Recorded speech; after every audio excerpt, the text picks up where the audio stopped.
زلزلت الأرض زلزالها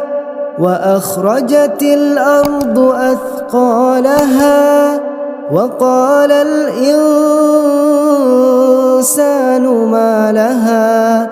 يومئذ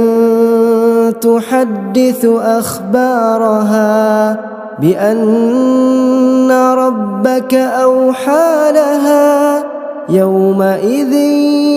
يصدر الناس أشتاتا ليروا أعمالهم فمن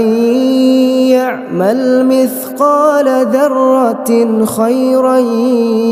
يره ومن يعمل مثقال ذرة شرا يره.